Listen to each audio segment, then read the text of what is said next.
Alright, boom. Today we got the 43X, you know that favorite area. Glock 43X is real small though, compared to the government edition Glock 22, you know what I'm saying?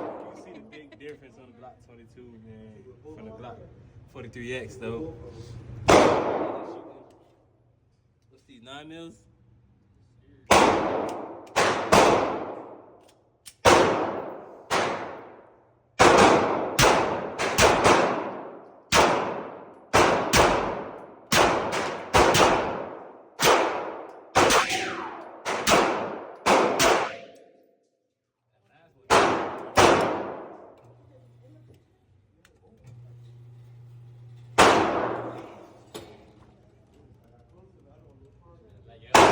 It's like the same shit.